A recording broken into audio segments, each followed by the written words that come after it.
নমস্কার। আজকের চলে এসেছি আপনাদের কাছে আবার একটা আমার নিজের তৈরি একটি পিস নিয়ে। আজকে পরিবেশনাটা একটু হয়তো অন্য রকমের, একেবারে সাদামাটা কবিতা পড়লাম বা গল্প পড়লাম সেরকম নয়। কবিতা আছে প্লাস একটু জীবন দর্শন আছে। আমি এরকম জিনিস প্রায়ই করে থাকি। বেসিক্যালি সেটা আমার মাথার মধ্যে চলতে থাকে, বা হয়তো আমি তো একা একা থাকি, তো হয়তো নিজের মনেই ঘরের মধ্যে বকবক করলাম। তো আজকে ভাবলাম যে নিজে যেটা ভাবছি সেটাকে সকলের কাছে নিয়ে যাই, সকলকেও জানাই যে আমার চিন্তাধারাটা এই রকম। তো আপনাদের সকলের কেমন লাগলো জানতে চাই, এবং আপনাদেরও চিন্তাধারাটা এরকমই কি না। প্রথম দিকের কবিতা এবং দুটি কবিতা আছে, প্রথম দিকের দুটি কবিতা দেখে কিন্তু কি বলে ডিসকারেজড হয়ে যাবেন না বা মেলানকলিক বলে ছেড়ে দেবেন না, শেষ অবধি শুনবেন। এটা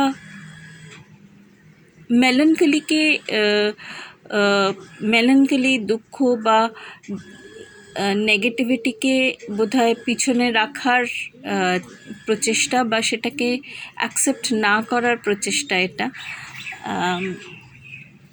তো শুনবেন, দেখবেন, জানাবেন আমাকে ভালো লাগলো কি না। এই প্রশ্নটা, আজকের যে প্রশ্নটা রেখেছি বা যে দর্শনটা রেখেছি, সেটা আমার প্রায়ই মনে হয়। তো তাই আপনাদের মনের ভাবটা জানতে চাই এই বিষয়ে। তবে শুরু করছি। কবিগুরু রবীন্দ্রনাথ ঠাকুরের মরণ। এই কবিতাটা যদিও একটি গানের মতন করে পরিবেশনা করা হয়েছে এর আগে, অনেক বিখ্যাত শিল্পী, গায়িকা, গায়ক এই কবিতাটিকে গান রূপে পরিবেশন করেছেন, এবং সেগুলি আমার খুব প্রিয় এবং অনেকেরই খুব প্রিয়। আমি গান গাইতে পারি না, তাই কবিতার মতন করে পড়ছি এইটিকে। আমাকে ক্ষমা করে দেবেন, এবং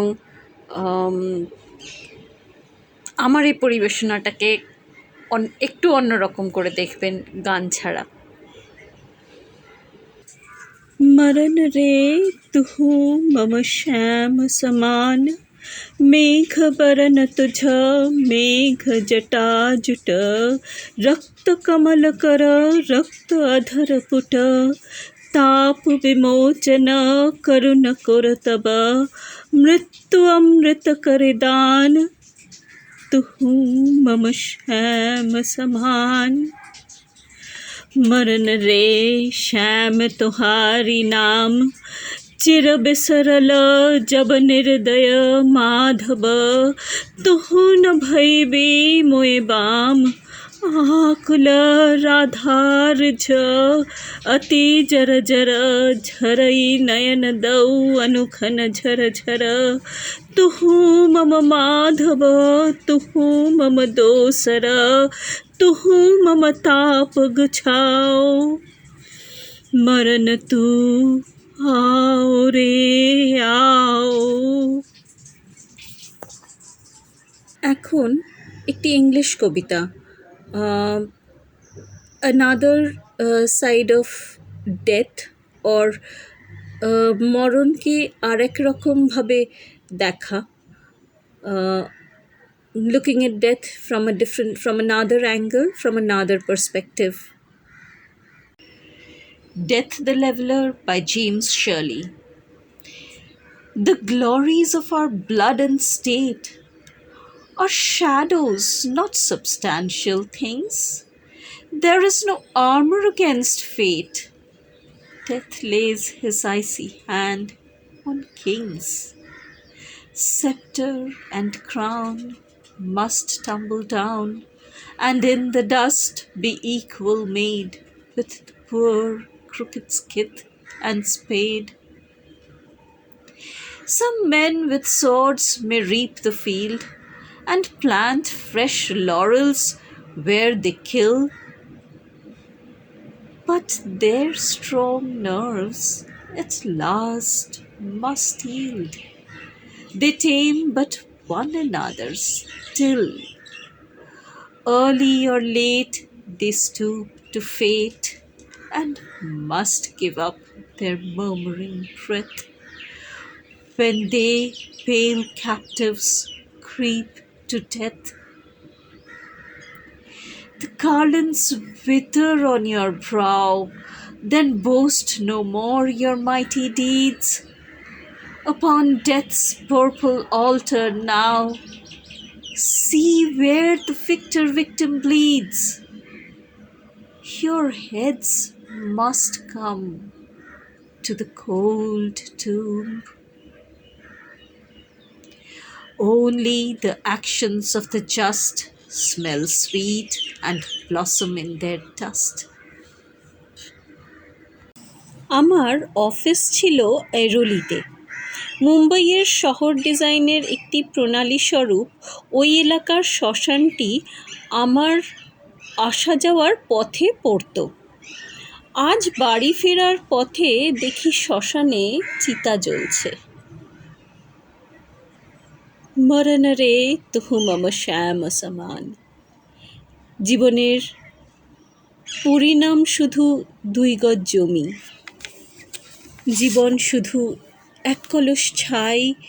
এই কথাগুলি বারে বারে মনে আসছিল। আমরা সকলেই এই একটি লক্ষ্যের জন্যে এগিয়ে চলি। আমরা সবাই ওই একই পথগামী। ওই অগ্নি, ওই 2 গজ জমি, ওই 1 কলস ছাই, ফ্রম ডাস্ট টু ডাস্ট। ওই পথের পথিক সকলেই, এবং আমাদের সকলের জীবনযাত্রার এটি শেষ ঠিকানা। জন্মে সকলেই ওই শেষ ঠিকানাটির দিকেই হেঁটে চলি, এবং যতক্ষণ না ওই ঠিকানাটি আসছে ততক্ষণ জীবনযাত্রা চলবেই, চালাতে হবেই। ওইটি শেষ ঠিকানা, শেষ অধ্যায়, জীবনের পথের শেষ পর্যায়। কিন্তু যদিও পথ ওই অগ্নিতে, ওই 2 হাত জমিতে শেষ হয়, ওইটাই কি জীবনের লক্ষ্য?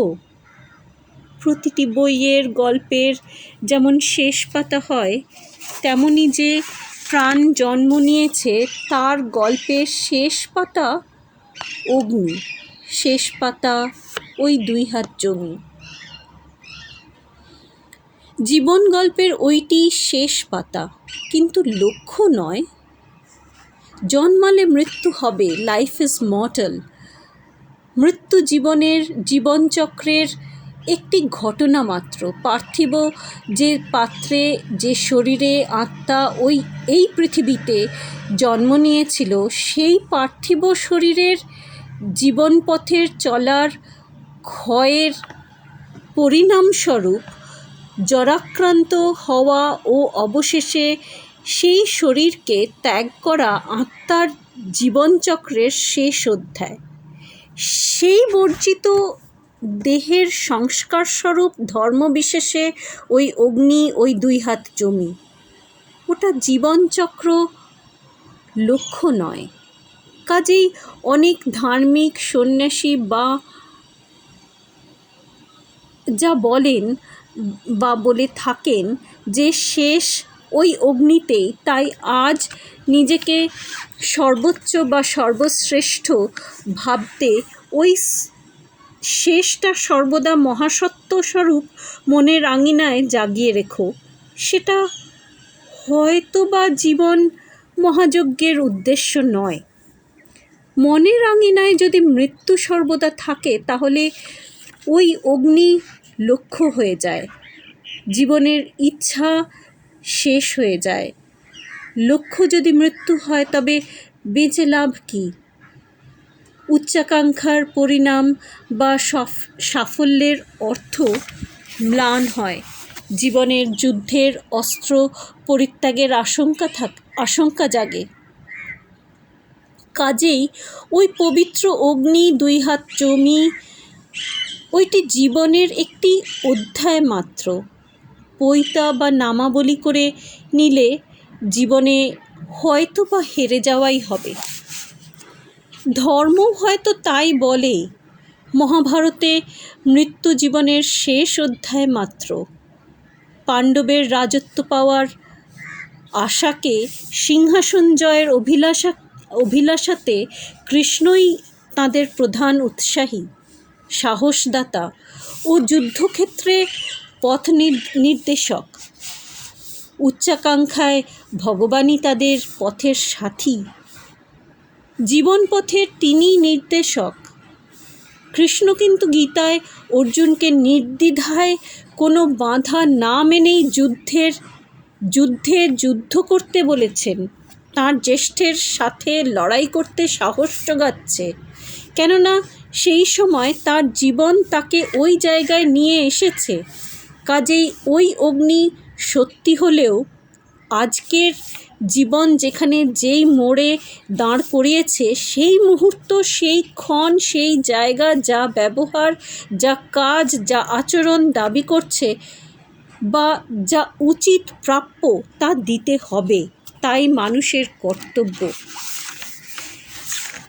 তাই যদি না হতো তবে কৃষ্ণের দ্বারকা জয়, মোহাম্মদের জীবনযুদ্ধ, যীশুখ্রিস্টের ক্রুশে বিদ্ধ হওয়া হতো না।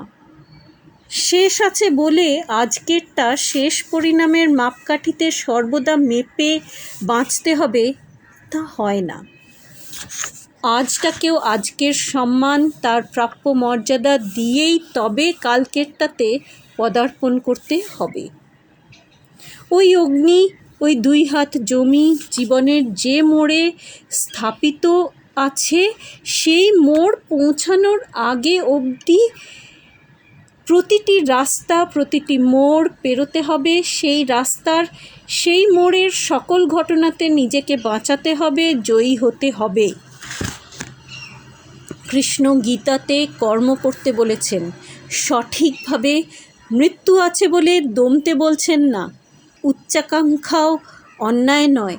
দ্রৌপদীর স্বয়ম্বর সভায় কৃষ্ণও ছিলেন। অর্জুনের সারথি রূপে তাকে জয়ের পথে নিয়ে গেছেন। ভীষ্মের বধে তার নির্দেশদাতা ও সহায়ক হয়েছেন। সমাজের শ্রেণী বিভাগ, ক্লাসিজম, কাস্টিজম সেদিনও ছিল। তবেই কৌরব, পাণ্ডব, সেই ভিখারিনী, গোয়ালিনী, ব্রাহ্মণ, সুদামা। মৃত্যুর ভয়ে ভগবান পৃথিবীতে জন্ম নিয়ে সমাজের কাঠামোকে সমান্তরাল করে দেননি, বা তেমন উপদেশও নেই। সোশ্যালিজম বা সমাজতন্ত্রের মতো সমান্তরাল সমাজ ব্যবস্থা বলেননি। সমাজ ব্যবস্থা চিরকালই ত্রিভুজাকার। ধর্ম বলে মানুষকে মানুষের সম্মান দাও, কিন্তু তার জীবন তাকে যে পথে নিয়ে এসেছে সে পথ দিয়ে যেতেই হবে, সেই জীবন তাকে বাঁচতেই হবে। কর্মই ধর্ম। মৃত্যু আছে বলে আজকে অবহেলা বা ছোট করা ভগবানের নিষিদ্ধ। অধর্ম হলো কর্মকে অবহেলা, ছোট করা, মানুষকে অসম্মান করা, ছোট করা, জীবন ও জীবিতকে অবহেলা। কাজেই আজকে কর্ম আমার কর্তব্য, এবং তাতে শ্রেষ্ঠ হওয়ার অভিলাষা অন্যায় নয়, এবং তার প্রচেষ্টাই সঠিক ব্যবহার। ভগবান বলেন, অধর্ম যখন তার মাত্রা ছাড়াবে তখন তিনি পৃথিবীতে জন্ম নেবেন। সর্বদা তিনি মনুষ্যরূপ ধারণ করবেন না। মানুষ তাঁর উপদিষ্ট পথে বাঁচবে, মৃত্যুর পথ চেয়ে নয়, বাঁচার জন্য। ভগবান বাঁচার আদেশ দিয়ে গেছেন। কাজেই মৃত্যু ওই অগ্নি, 2 হাত জমি জীবনের অনেক ঘটনার একটি, এবং সেটি একেবারে শেষেরটি। বইয়ের শেষ পাতায় উঁকি মারলেও শেষ পাতাটি পড়েই বই শেষ করি না। মাঝের পাতাগুলি সম্পূর্ণ পড়ে ও বুঝে তবেই বই সম্পূর্ণ পড়া হয়। কাজেই মরণ যতই শ্যামসম, তবু জীবনই ধর্ম, সেই একই শ্যামের উপদেশে। ওই অগ্নি, ওই 2 হাত জমি শেষের দিনের জন্যই। আজটা যদি আমার শেষ না হয়, তবে আজ বাঁচা, কর্ম করে, কর্ম শ্রেষ্ঠভাবে করে বাঁচাই কর্তব্য। Death will be the leveler when it comes, but till then we mortals got to live it the way our life path has been assigned, with its designated highs, lows, stratas, and lights and shadows. মৃত্যুর অধিকার আছে সকলকেই, সে ওই একই আগুনে একই মাটিতে নিয়ে যায়।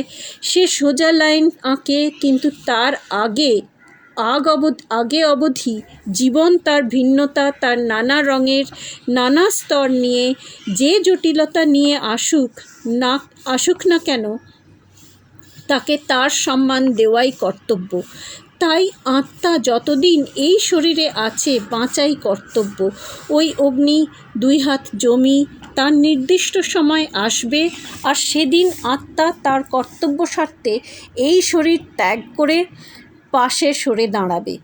তখন এই পরিত্যক্ত শরীরের অগ্নি বা ওই 2 হাত জমির ছাড়া আর কোনো অন্য সংস্কারও সম্ভব নয়।